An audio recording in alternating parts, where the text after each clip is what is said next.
This is my first time ever doing something like this. Oh, really? Really? Yeah. Oh, well, I apologize in advance. My first time ever doing Zoom was last week with my vocal coach.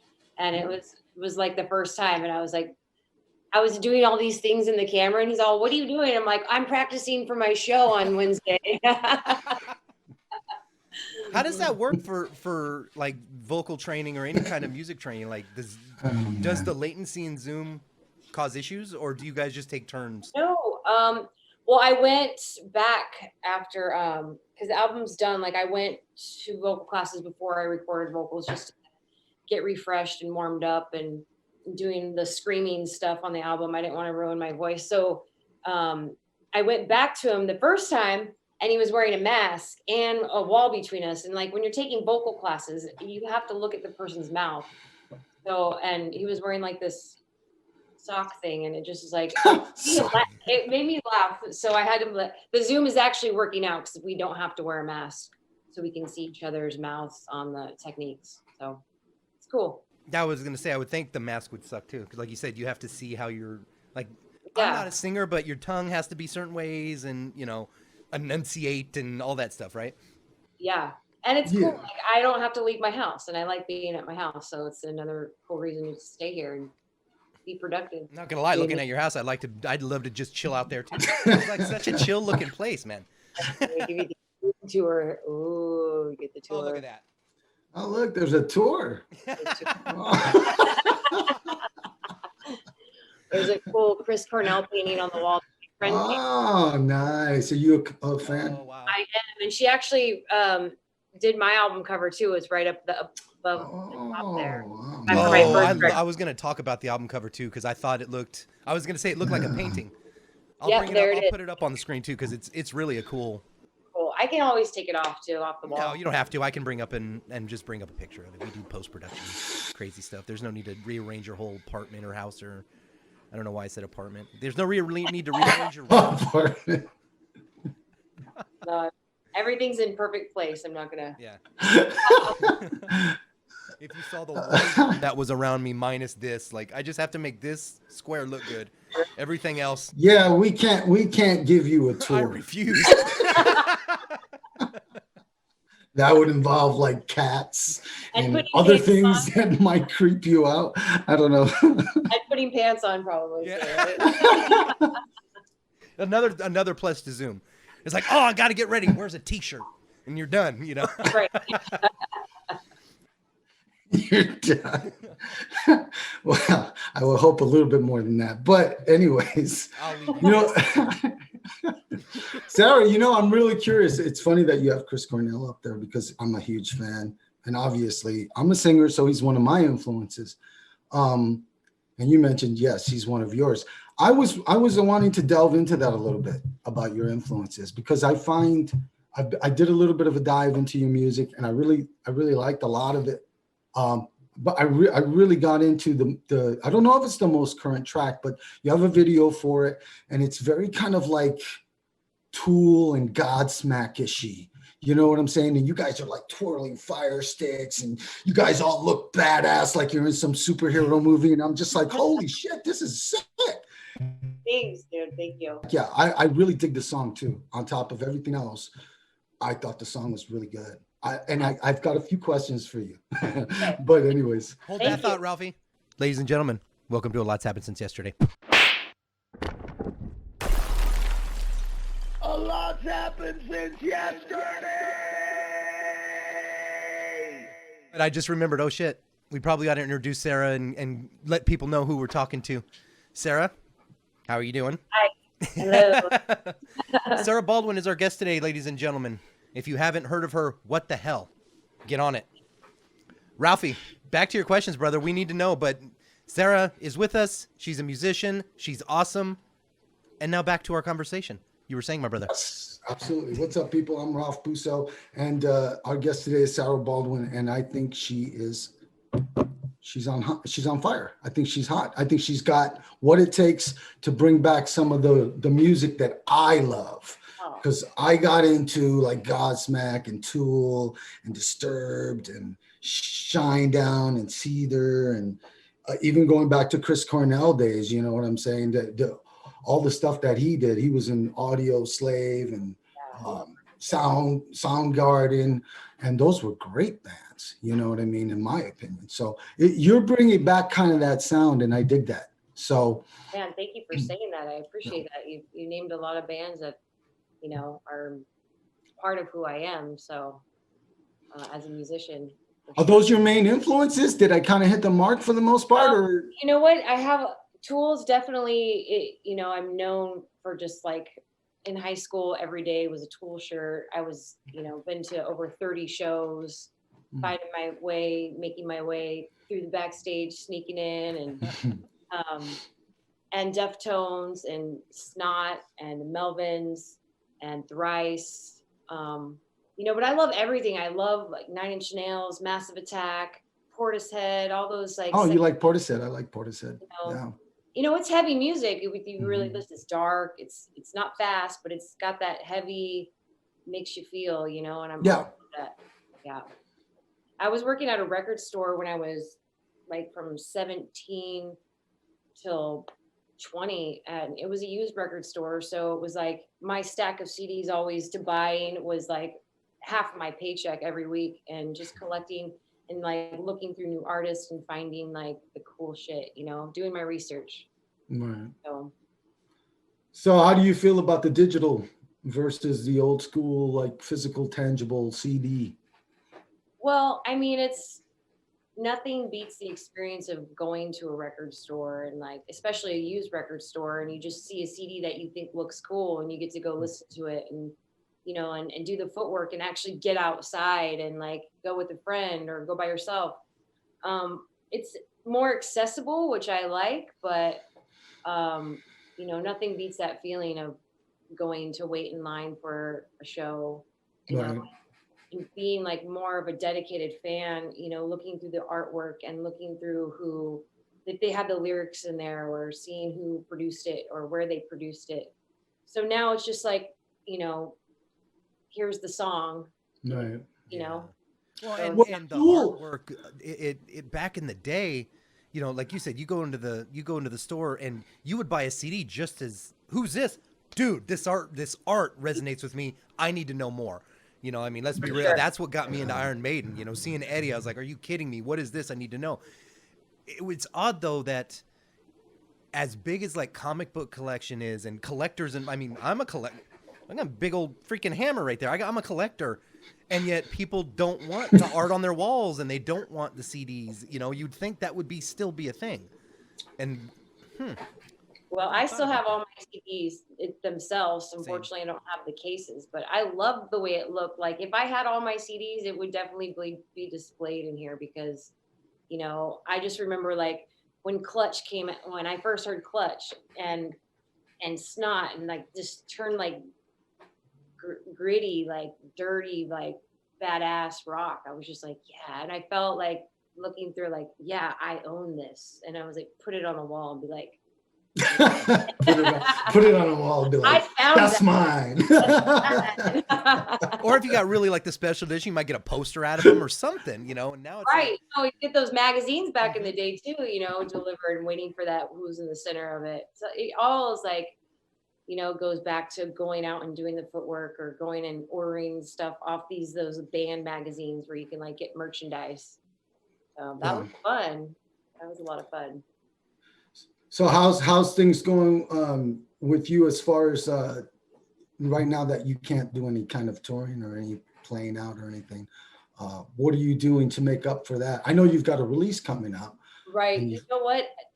2020 has given me so much time to get things together. So when everything does open up, I'm right there, ready to rock. And like, you know, I had some setbacks, and now I'm like, kept making up for some lost time, you know, by choice and other things, toxic self-sabotage kind of things, kind of steering me off the wrong way. But being focused and giving that whole time last year was like really an answer, a prayer for me to, you know, like, all right, right now, if you don't do this right now, you're never going to do this.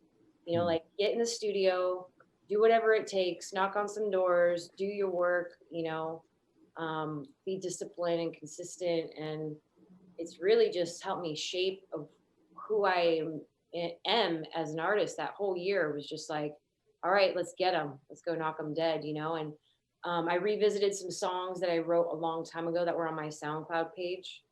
And I'm really glad that I like waited, and now they like kind of mean different things.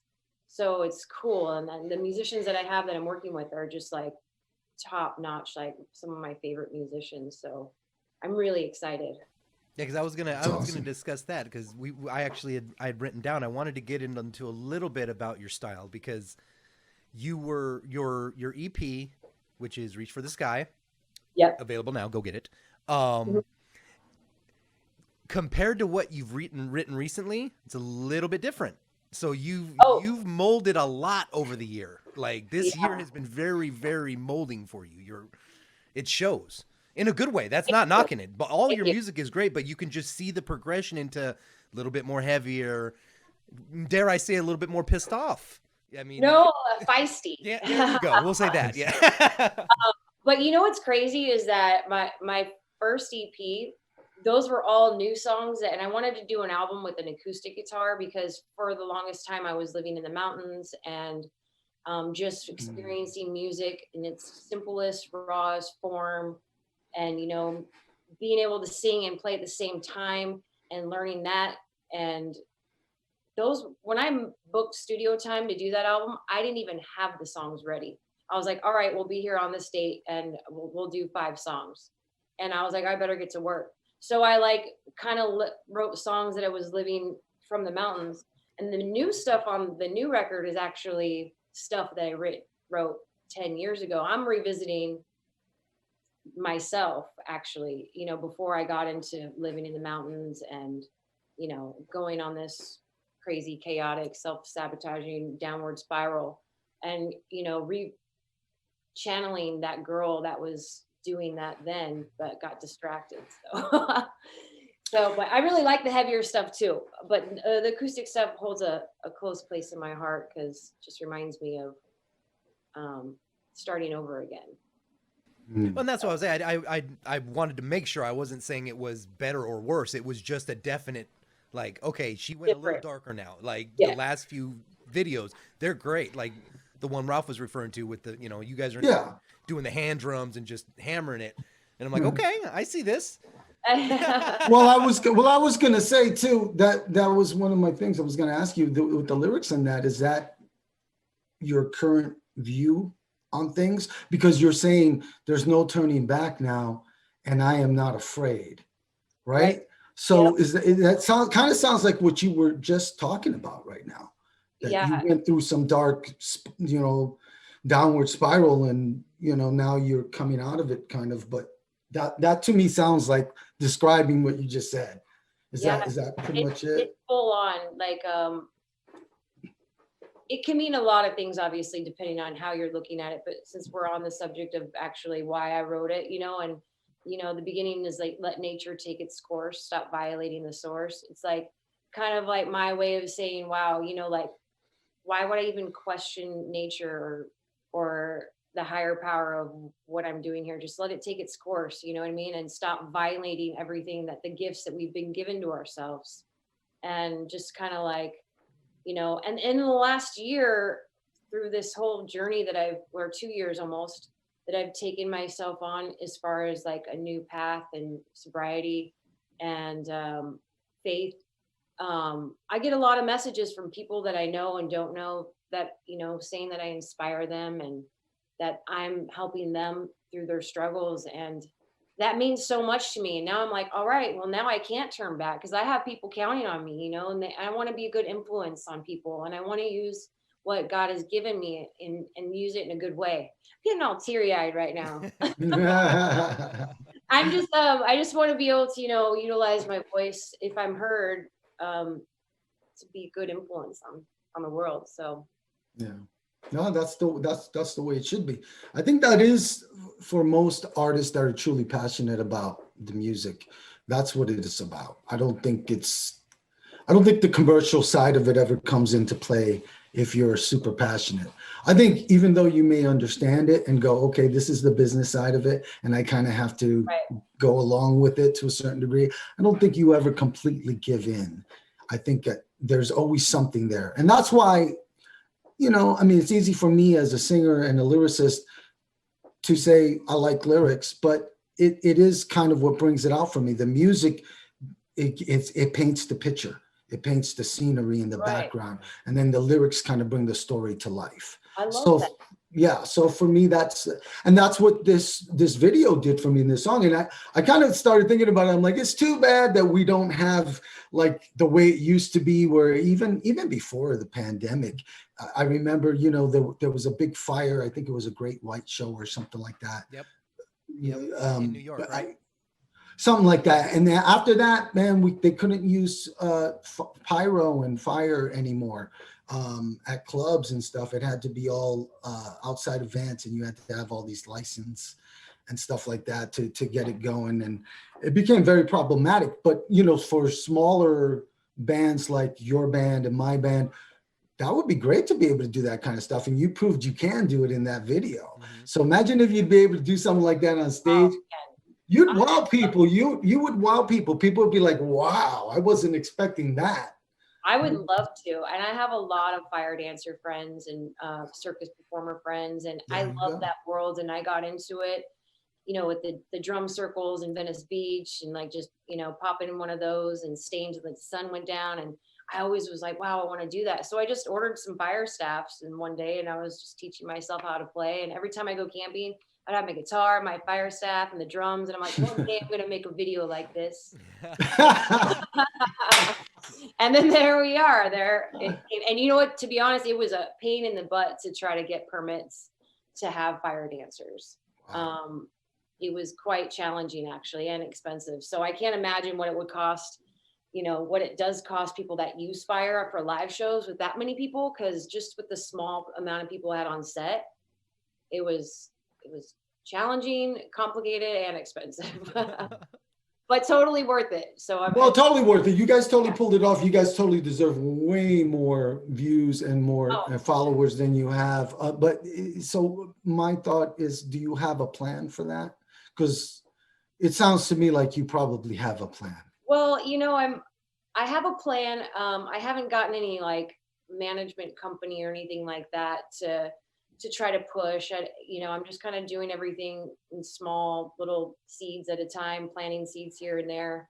You know, I have a song coming out with a few of my friends that I'm going to be releasing before my album. A couple of my girlfriends who are very, very talented, and they have a pretty good following and fan base. So I know that, you know, we're all of us are gaining new followers from doing a song together. And hopefully you're talking about Nikki and Kat and Emily. Yeah. Okay. Cool. Very cool. Can you what can you tell us, like the name of the song or any details? Yeah, I can tell you anything. The song's called Trigger, and it's a ballad.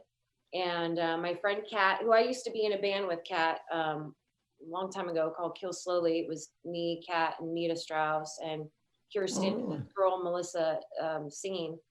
It was like really cool, all girl metal band, and thankfully we stayed friends throughout all this time. And Kat's actually on 3 of my songs on the album, and this song is it's a ballad, so I'm really excited because I love piano and violin, and Nikki just, you know, put the butter on it with her solo on it, so it's really cool. Really, really, really excited about it. And one of our buddies who did her video is putting a little video together for us to release it that way. When's that going to be released? That's going to be released the 2nd or 3rd week of March. Nice. So, and it's really deep. Actually, Nikki described it as painfully beautiful when I first sent her the song. And then she found out what it was about, and it's about surviving suicide, and it's about, you know, pretty much just surviving suicide. So I know it's going to affect a lot of people. Personally, I know not one person I know that hasn't been affected by suicide. So it's going to hopefully touch some hearts, and you know, it's going to hurt some hearts, but you know, I couldn't get through the song without crying, or the video.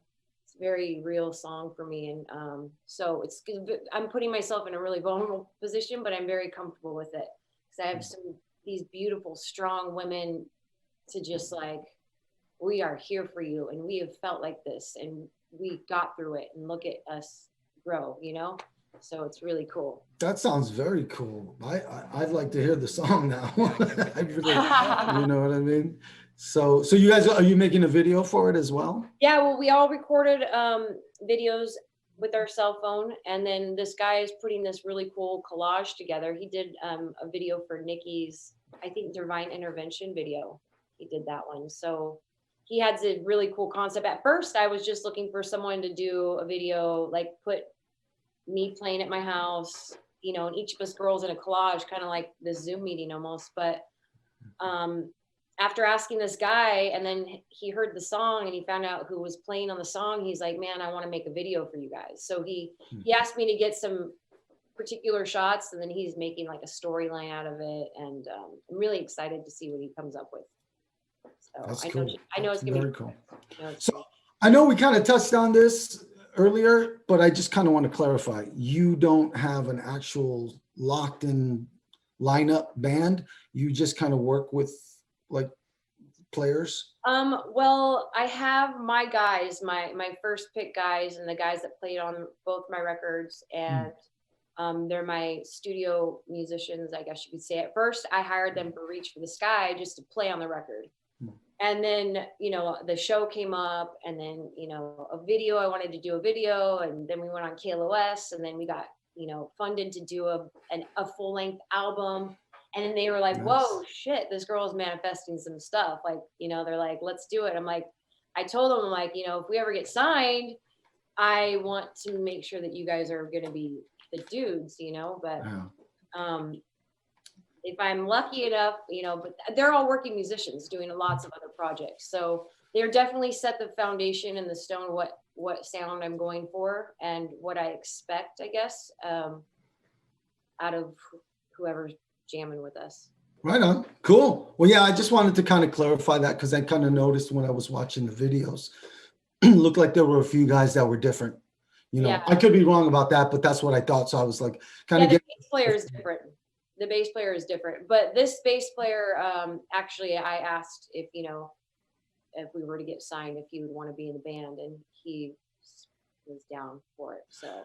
Well, it's a smart thing to have backup people, you know. Yeah, for sure. Me and Cody are no strangers to lineup changes and the difficulties that they can present. So no, wrong. We have been the most toughest foundation. It's always really good to have some kind of a backup. You never know, and it's good when you have musicians that you can work with that are, you know, they understand it. They understand the circumstances. Yeah, totally. You know? And you know what? I go by Sara Baldwin because this is music that I wrote. And I've been in lots of bands before, and I loved all the bands that I was in. But now I wanted to do my songs, and I wanted to put myself out there in a way where I was able to do my songs. And so finding these guys that were like down to play my songs, you know, obviously everybody knows that they're hired, you know, they're playing their songs, but they're also doing it how they want to. So it's fun for them as well. So I like it. At the end of the day, everybody's really stoked, and everybody loving how the album's coming out. They're just as excited as I am. So it's really nice too. That's awesome. Awesome. Did I read somewhere you guys are playing soon? Well, we did have our record release party booked originally for March. But unfortunately we had to postpone because the album's just not going to be ready in time. We would have had to get all the artwork and all the music in by this week. And I just don't want to rush now at the end. So we'll be playing there for sure in the next couple months. So Mike is a good friend of mine over there at the gas lamp. He let me shoot my Who Do You Think You Are music video there. Nice. Right on. For a long time. He's a cool dude. Yeah, I think I've talked to Mike in the past. It's been a while, but yeah, that's cool. I'm looking forward to everything opening up and seeing you guys live. And who knows, maybe I don't know if you're familiar with my band Ravenscroft, but maybe we could play some shows together. I think we would fit. The sound love to. Works out, you know what I mean? So, and Patrick, of course, I want to play with Heaven Below. But hey, on a side note, let's change things up for a second. Okay. I want to do something fun. Okay? Let's do something fun. We did this before, and we actually did this with Nikki. So, and it was fun. It turned out real fun. It's a little game we like to call What's on My Mind. Okay. And how it works is I hold up a couple of pieces of paper that I wrote some clues to what's on my mind, some hints, and I hold it up to my head so that you can kind of psyche, you know what I mean? Use your psychic powers to think about what's on my mind. So this stuff could be related 100%, or it could just be a reflection of the relation to it. It could be something that makes sense somewhere down the line that can be explained to it. So it could be something that just rhymes with the thing that you're reading. So it could be anything, but I want you to use your psychic powers and tell me what's on my mind. Here we go. Tell me if you can read this. That's clue 1. Can you read it? Here, I got you. I'll bring him. Hint or clue number 1. Can you see it? Not Steven's sister. Not Yeah. Steven's. You want me to read it out loud? Yeah, you Okay. can read it out loud. It's fine. Not Not Steven's. Steven's sister. Not Steven's sister. That's Okay. clue number 1. Clue number 1. Any thoughts? He's thinking of Oh. something. Clue 1 is not Steven's sister. I'm thinking real Are you hard. projecting? Are you projecting? I don't know. I feel like it's like from a movie of some sort. Okay. Could it you know, there's definitely that. Well, is she accurate in or what? Well, yeah, there's that is a part of the picture. Yes. Okay, so That can be a part of the picture. It's definitely related on some level to this hint. Not Stevenson. So I'm going to go on to the next one. Ready? Okay. Here we go. first Here's of all, the next. before we go to the next clue, Ralph, I have to applaud you. Your production value on the art on your on the second one so much better, man. You got little borders now. No, dude, this is getting around on the next this one. is getting worse actually. Okay. Clue 2. Clue 2 Can you is see that? I can't even. Gemma. Yeah. Gemma. That is correct. Gemma. That is clue 2. Now I'm thinking about it, and the papers are getting all sideways and shit. You need But Gemma, So clue- this is a huge clue, by the way. Gemma. Gemma. What's on my mind? Come on, Sarah, you can do it. Gemma. not Steven's sister. Gemma. Gemma. She's like, what the fuck am I doing here?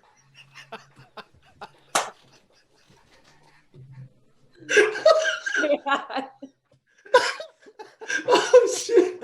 Okay. That was funny. Okay, hold on. Okay, next clue then, because that one didn't grab you either. we're striking out here. Okay. Here we go. I don't know if we are. Like, no, I'm the one striking out.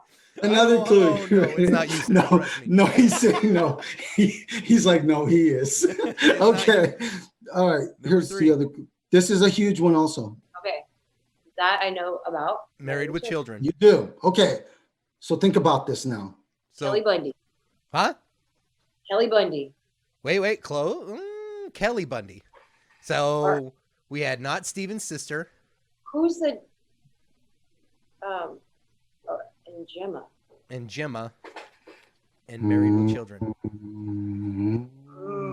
Man. Is there another clue, Ralph, or is this the last one? Get that big brain working. There was one more clue, but I did not write it down because, to be honest with you, Sarah, and then a little violin starts playing. No. I was Bro, hoping. Now I got a Prouse Product shit fucking violins? What are you talking about? I was hoping you would have gotten it by now. So Oh, I man. didn't write down this last clue, but I will go ahead and say it to you, and I'll hold my hands over my head when I say it, so you can feel what's on my mind. Not hold because back. you're saying it, but because you're projecting I'll it hold back mentally. too. SOA.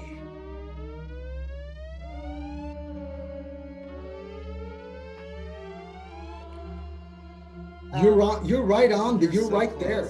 You're so close. Oh, SOA, Sons of Anarchy. You're close. Come on. oh my gosh. You can get it. Even if you don't guess the person's name, because at this point. There you go. Okay. You got it. Boom. Katie Siegel. Katie Siegel. That's her real name. That's the actress. That's the actress that played Peggy Bundy. It's also the actress that played Gemma on Sons of Anarchy. Now, the reason that we brought her up is because I personally think she could be your mother. You guys look alike, I think. Has anybody ever said that to you? Yes. Yeah, really? That to me, actually. Oh, yeah. And they have actually called me Gemma before. Really? I was like not anywhere near married with children or No, not like that. No. When she looks normal, you know what I mean? And she's dressed up, she looks like she could be your mom. Seriously, we have photos of it and everything. We're going to put it up on the show because it really is. It's pretty. It really is. When you put your two photos together, you look like mother and daughter. I'm like, oh shit. That's cool. So yeah. So anyways, thanks for playing with us with that on that silly goofy thing. You that were we such did. a good sport. Oh, what's on my mind? Yeah, I know. But we had a good laugh, right? So that's the whole point of it. I love that. Whatever it takes. So what's next for you? Well, I mean, outside of what we were talking about, you're getting ready to release all this music. You got any plans on doing an actual tour of any kind or trying to get on some kind of music festival or anything? I would love to. You know, everything just, what's the word? It will come at the right time. Right now, I'm just kind of actually very comfortable at being like, you know, I used to rush things and want to get things done like right away and like push and stress out. And now I'm just like slowing down and letting everybody do their part that's doing their part in the CD. And when it's done nicely and it's done, I like to have projected dates too, just to keep everybody on track. But I want to ease my way in with this one because these songs have waited so long to surface anyways, that I'm like, well, I waited 10 years to redo these songs. They can just like comfortably find their way right when things are opening up. And if I were to get tour fund or, you know, support to get on the road, if it were up to me, I would definitely already be booking stuff.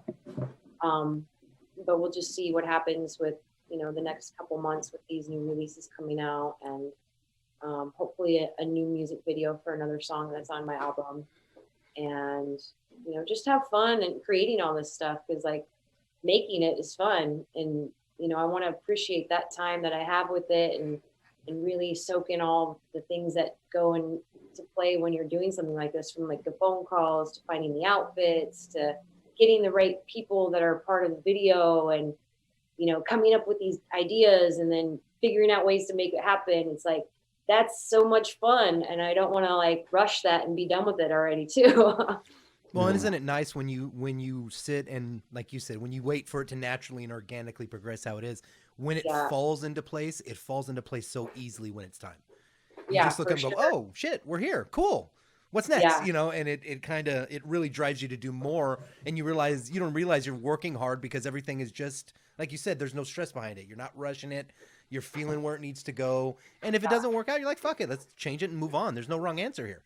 You know? Yeah. And you know what, being, you know, I guess in charge is Sara Baldwin, but I can still do the other things that I love too and not just be all about music. You know, I go to the mountains a lot and I disappear for days at a time.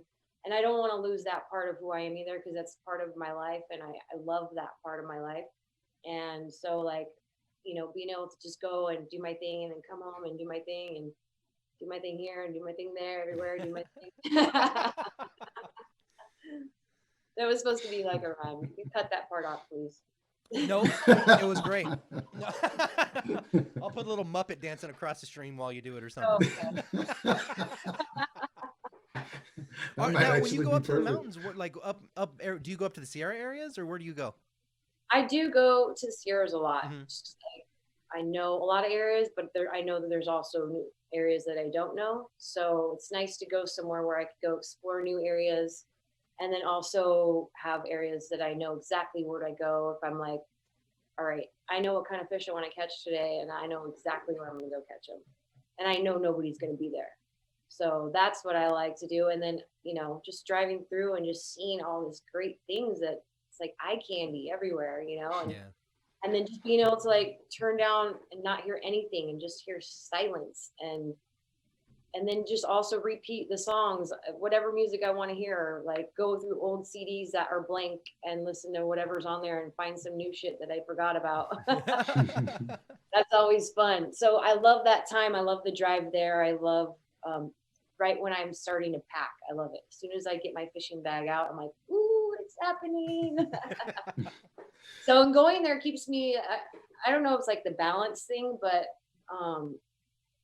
life is just like one big, like, it seems it's never going to stop working for music. You're always going to be pushing for something, a new video, a new song, promoting this, promoting that. It's always going to be constant work, and pushing and more promoting and more money and all this stuff. And it's like, I'm okay with it. I like that, but also I don't want to take it too seriously because I like so much other things in life that make me happy too. Yeah. I have time to do my charity work? I do a lot of charity work for my community, and that's really important to me as well, to make time for that. So, So what do you do? What kind of charity work are you into?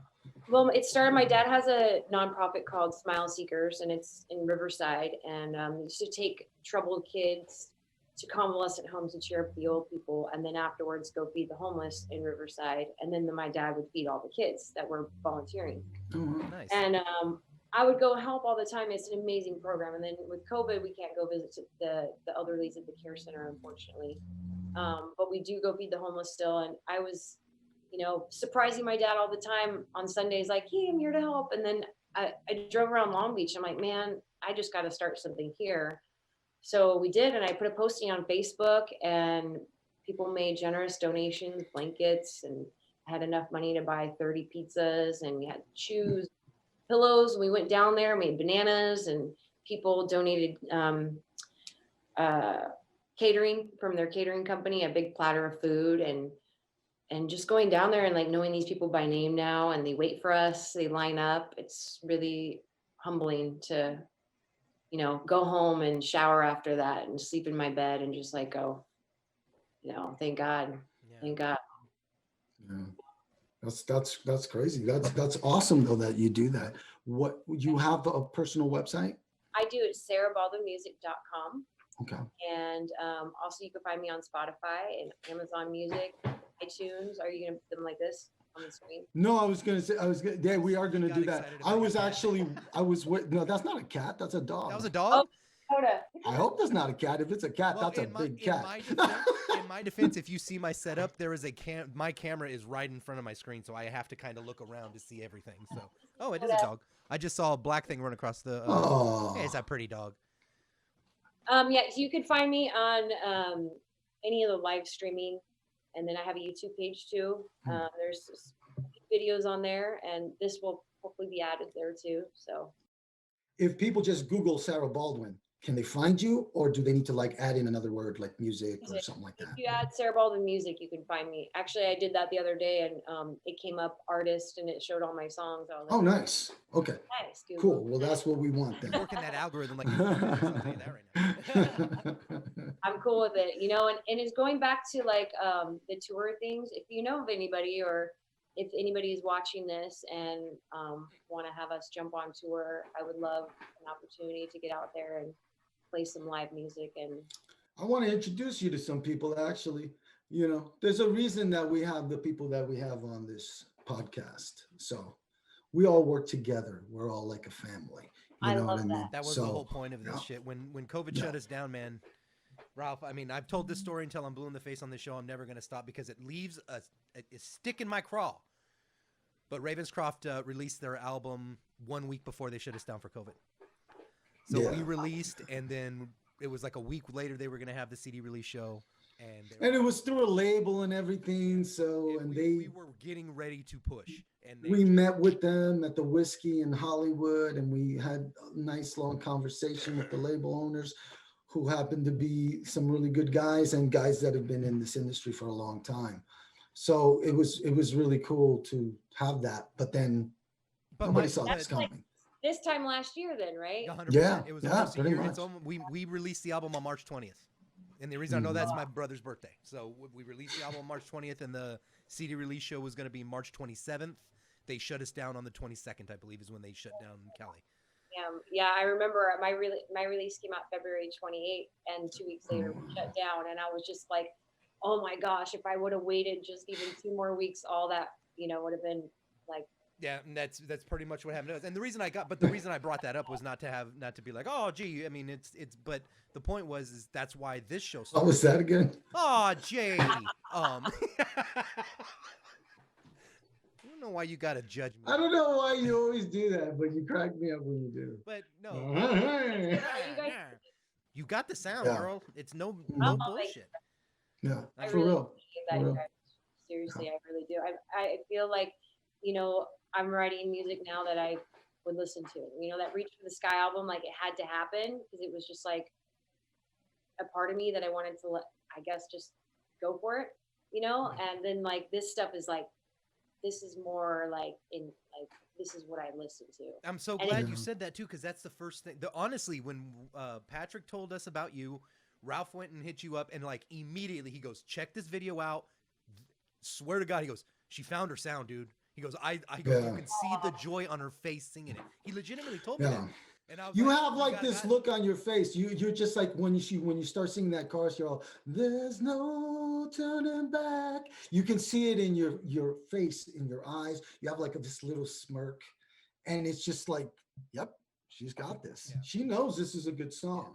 You know what I mean? It was legitimately. It was like you found home. It was like, and it's a good sound, and it's a great. The video looks great, man. Whoever did that for you did a fantastic job too. She's amazing. Her name's Jen. Yeah. She did both that one and Who Do You Think You Are video. She's amazing.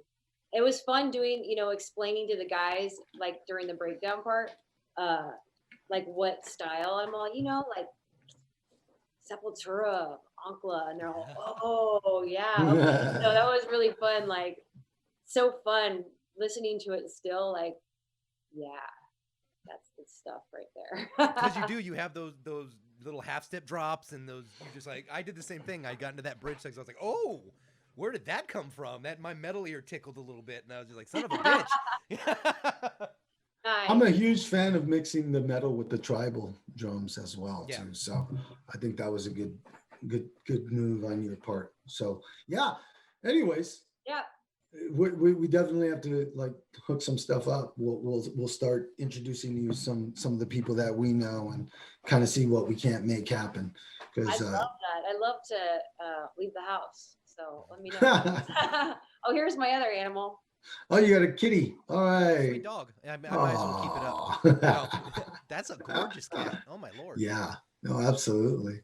What are their names? This is Tazzy, and Tazzy was already named Tazzy when I rescued him. And then that's Dakota. What is it? Dakota is my dog. Dakota. Oh, okay. So you do you rescue animals as well?